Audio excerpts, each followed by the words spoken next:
Welcome to Lakshmi food. સ્વાગત છે તમારું મારી યુટ્યુબ ચેનલમાં. તો ચાલો આજે આપણે બનાવવાના છે રવાના ઉત્તપમ. તો એના માટે મેં કયા કયા ઇન્ગ્રીડિયન્ટ્સ લીધેલા છે એ તમને બતાવું છું.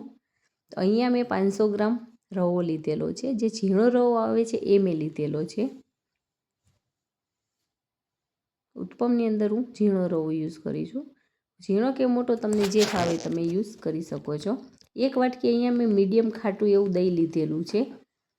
અને એની અંદર નાખવા માટે મેં પાણી અને સ્વાદ અનુસાર મીઠું લીધેલું છે. હવે એક બાઉલની અંદર આપણે આ રવો ઉમેરી લેવાનો છે.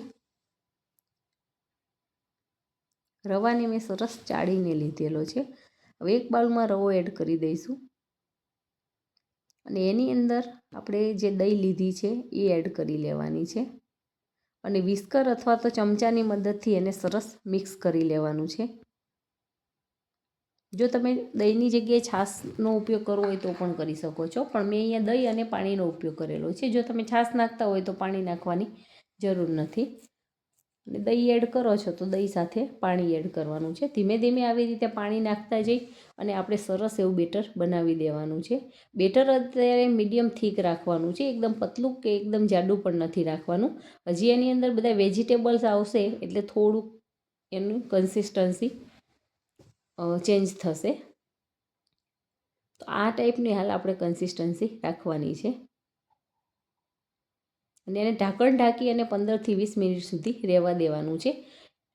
ત્યાં સુધી આપણે બધા જ વેજીટેબલ્સને ચોપ કરી લઈશું. આવી રીતે મેં એક ચોપર લીધેલું છે. તમારી પાસે ચોપર હોય, કટર હોય તો પણ એમાં કરી શકો છો. અને ના હોય તો એકદમ બારીક બારીક તમે કાપીને પણ લઈ શકો છો. હવે ચોપરની અંદર હું આવી રીતે બધા જ વેજીટેબલ્સને ચોપ કરીને લઈ લઉં છું. આ એકદમ ઝીણા ચોપ થઈ ગયા હોય એટલે ફટાફટ પાકી જાય છે. ચડતા વાર નથી લાગતી, એટલા માટે આપણે ચોપ કરીને લઈએ છીએ. જો તમારી પાસે ખમણી હોય તો ખમણીની મદદથી ખમણીને પણ તમે લઈ શકો છો. તમને જેવી રીતે ફાવે એવી રીતે આ વેજીટેબલ્સ લેવાના છે. હવે મેં એક મીડિયમ સાઇઝનું ગાજર લીધેલું છે. અને આ બધા જ શાકભાજી મેં ચોપ કરીને લીધેલા છે. ગાજર, પછી એક મીડિયમ સાઇઝનું કેપ્સિકમ લીધેલું છે, મોટી સાઇઝની ડુંગળી લીધેલી છે, અને 100 ગ્રામ જેવી કોબીજ લીધી છે. અને આદું અને લસણની પેસ્ટ લીધેલી છે. અને એક મીડિયમ સાઇઝનું ટામેટું એની પણ આવી રીતે ખમણીને લઈ લીધું છે. હવે એમ હું 4થી 5 જેવા લીલા મરચાં લઈ લઉં છું. આપણે મરચાંની જ તીખાસમાં ઉમેરવાની છે. લીલા ધાણા, સ્વાદ પ્રમાણે મીઠું અને શેકેલા જીરાનો પાવડર લઈ લેવાનો છે. અને આપણે જનરલ મસાલા લઈશું. તો હવે જે બાઉલમાં આપણે બેટર બનાવીને રાખ્યું છે એની અંદર આપણે આ બધી જ વસ્તુ ઉમેરી લેવાની છે. તો તમે આ દરેક ટ્રીપને ફોલો કરજો, તમારા ઉત્તપમ સરસ બનશે. જો તમે પહેલી વખત બનાવતા હશો તો પણ તમારા ઉત્તપમ બહુ જ સરસ બનશે. હવે એની અંદર આપણે સૌથી પહેલાં લીલા મરચાં એકદમ બારીક કાપેલા હતા એ એડ કરી દીધેલા છે. લીલા ધાણા, શેકેલા જીરાનો પાવડર અને બધા જ વેજીટેબલ્સને આપણે એમાં ઉમેરી લેવાના છે. 1 બાય 1 આવી રીતે ઉમેરતા જઈશું. અને જો હજી સુધી તમે મારી ચેનલને સબસ્ક્રાઈબ નથી કરી તો ફટાફટ સબસ્ક્રાઈબ કરી દેજો. અને બેલ આઇકોન દબાવવાનું ના ભૂલતા, જેથી કરીને આવનાર તમામ નવી રેસીપીના વિડીયો ફટાફટ તમારી સુધી પહોંચી જાય. અને જો તમને મારી વિડીયો પસંદ આવે તો મારી વિડીયોને લાઈક કરજો. અને તમારા ફ્રેન્ડ, ફેમિલી, મિત્રોને શેર પણ કરજો. અને તમને મારી વિડીયો કેવી લાગે છે કમેન્ટ કરીને જરૂરથી કહેજો.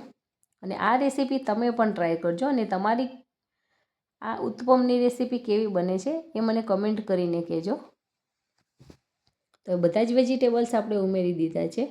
હવે એની અંદર હું આમાં મીઠું એડ કરી લઉં છું. 2 ચમચી જેવું મીઠું નાખ્યું છે.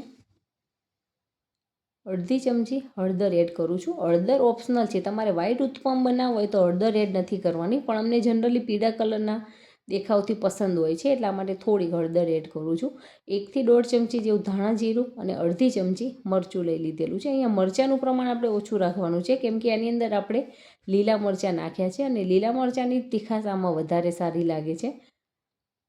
થોડા કલર પૂરતું આપણે મરચું અડધી ચમચી લઈએ છીએ. હવે તમે જોઈ શકો છો આવી આપણી જાડી કન્સિસ્ટન્સી થઈ ગઈ છે બેટરની. પણ એટલું જાડું હશે તો આપણા પુડલા સારા નહીં બને, એટલા માટે આપણે થોડુંક પાણી નાખી અને એને ઢીલું કરી લેવાનું છે. જેથી કરીને આપણા ઉત્પમ સરસ બનશે. તો તમે જોઈ શકો છો અંદર કલરના વેજીટેબલ્સ છે એટલે દેખાવ પણ બહુ જ સારો આવી રહેલો છે. હવે આપણે એક નોનસ્ટિક પેનને ગરમ કરવા મૂકી દીધેલું છે અને નોનસ્ટિક પેનની અંદર હું આને બનાવું છું. તો આપણી તવી ગરમ થઈ જાય એટલે એની અંદર આપણે 1 થી 1.5 ચમચા જેવું બેટર લઈ અને અંદરની બાજુથી બહારની બાજુએ આવતા જઈ અને એક સાઈડથી આવી રીતે ફેરવતું જવાનું છે અને ધીમે ધીમે આને પાતળા કરતું જવાનું છે. આની અંદર બધા વેજીટેબલ્સ આવે છે એટલે એકદમ પતલું આનું લેયર નહીં બને, થોડુંક તો જાડું રહેશે જ, પણ એ સરસ તોય પણ પાકી જવાનું છે. હવે આની ગેસની ફ્લેમ મીડિયમ રાખવાની છે અને આની આજુબાજુ આવી રીતે થોડુંક તેલ નાખી દેવાનું છે જેથી કરીને નીચે ચોંટશે નહીં અને પાકી પણ જશે. તો ધીમે ધીમે આવી રીતે બબલ્સ થવા માંડે એટલે આપણે એને પલટાવવાનું છે. 2 મિનિટ જેવું એક સાઈડે ચડવા દેવાનું છે, ત્યારબાદ એને પલટાવવાનું થશે. તો એક સાઈડથી કિનારી તમે ઊંચી કરીને પણ જોઈ શકો છો કે નીચે પાક્યું છે કે નહીં, અથવા તો ઉપર બબલ્સ થવા માંડે અને ઉપરનો ભાગ ડ્રાય થઈ જાય એકદમ, તો આપણો નીચેનો ભાગ ચડી ગયો હોય એવું સમજી લેવાનું. હવે એક તાવેથાની મદદથી આવી રીતે હળવા હાથે ઉખેડતા જઈ અને આવી રીતે પલટાવી લેવાનું છે. નોનસ્ટિક છે એટલે એની અંદર નીચે ચીપકશે નહીં. અને એક સાઈડથી જુઓ તમે એકદમ સરસ આપણું ગોલ્ડન બ્રાઉન રંગનું થઈ ગયું છે, તો એનો મતલબ સરસ આપણા ઉત્તપમ પાકી ગયા છે. હવે બીજી સાઈડેથી આપણે ધીમે ધીમે આવી રીતે પ્રેસ કરતા જઈ અને નીચેની સાઈડે પણ સરસ શેકી લેવાનું છે. થોડીક વાર આવી રીતે પ્રેસ કરીને આપણે પાછું ઉલટાવીને જોઈ લેવાનું છે કે આપણું ઉત્તપમ ચડ્યું છે કે નથી ચડ્યું. હજી અહીંયાથી મને થોડુંક કાચું લાગી રહ્યું છે, તો બધી બાજુથી સરખું શેકાય ત્યાં સુધી આને આવી રીતે પ્રેસ કરતા જઈ અને ચડવતું જવાનું છે. ગેસની ફ્લેમને મીડિયમ જ રાખવાની છે, એકદમ હાઈ ફ્લેમ ઉપર આપણે નથી બનાવવાના. શરૂઆતમાં હાઈ ફ્લેમ રાખીએ છીએ, પછી ગેસની ફ્લેમ મીડિયમ કરી દેવાની છે. તો તમે જોઈ શકો છો ઘણો બધો ગોલ્ડન બ્રાઉન જેવો કલર થયો છે, એનો મતલબ આપણા ઉત્તપમ તૈયાર થવા આવ્યા છે. હવે ઓલમોસ્ટ સરસ લાલાશ પડતો ભાગ થઈ ગયો છે, તો બનીને આપણા ઉત્તપમ તૈયાર થઈ ગયા છે. તો આને હું શેજવાન ચટણી કે લસણની ચટણી, દહીં સાથે એની સાથે સર્વ કરી લઉં છું. તો તમે પણ આવી રીતે બનાવજો અને એન્જોય કરજો.